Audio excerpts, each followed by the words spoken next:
As a college professor, you're naturally concerned with social justice. We all agree that, since they're engines for socioeconomic mobility, it's necessary for our colleges and universities to be fair, just, and equitable places. We often think of fairness and equity in terms of race, gender expression, and sexuality.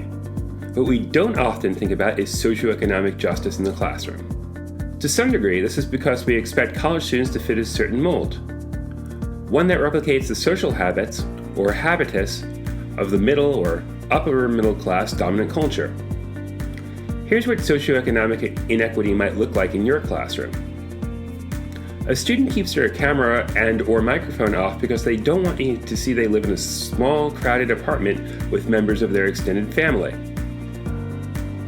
A student doesn't have reliable internet access at home because they live in a rural area or in an urban Wi-Fi desert. They have difficulty doing research or downloading large media files. A student can't afford expensive textbooks or software subscriptions. A student may need to work to survive. They may not have the time to do extensive amounts of reading, or they may hand assignments in late. They may even Zoom into class on their phone from their job.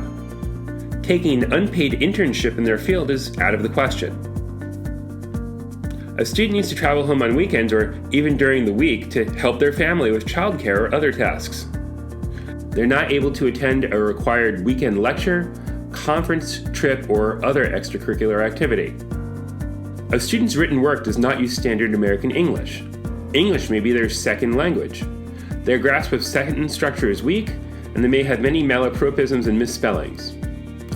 Their perceived shortcomings may lead them to plagiarize their work.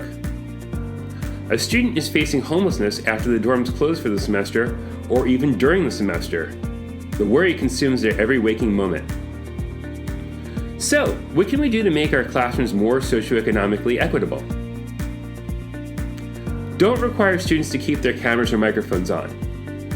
Use the text chat and annotation features. Provide both synchronous and asynchronous modalities so students can make up work or log on when they can. Make sure your course materials fit both modalities. Remember, a large file of a taped lecture is not equitable.